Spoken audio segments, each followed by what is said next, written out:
তো কাতলা ভাপা, ইলিশ ভাপা অনেক করেছো। এবার তোমাদেরকে দেখাই ফুলকপি ভাপা।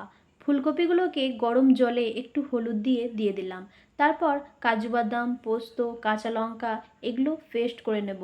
এবার ফুলকপি আলু হালকা করে ভাজা ভাজা করে নেব। তোমরা না চাইলে আলু না দিতেও পারো। তারপর দেখো ফুলকপিগুলো ভাজা হয়ে গেছে, একবারে কিন্তু প্রেশার কুকারে তুলে নেব।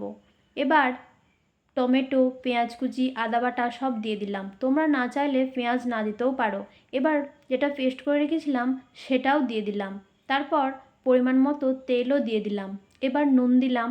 তারপর পরিমাণ মতো চিনিও দিলাম। চিনিটা না দিতেও পারো তোমরা। তারপর স্বাদ মতো ঝালও দিয়ে দিলাম। একটু জিরে গুঁড়ো দিলাম। আর সবশেষে দিয়ে দিলাম গরম মশলা। এবার দেখো আমরা কিন্তু পরিমাণ মতো জলও দিয়ে দিলাম। এবার গ্যাস জ্বালিয়ে এবার কিন্তু প্রেসার কুকারটা বসিয়ে দেবো। তারপর একটা সিটি খেয়ে যাওয়ার পর আমাদের কিন্তু ফুলকপি ভাপা রেডি হয়ে গেছে। পারলে তোমরাও কিন্তু এই সহজ সরল রেসিপিটা একবার বাড়িতে ট্রাই করে দেখতে পারো। আজকের মতো এটুকুই।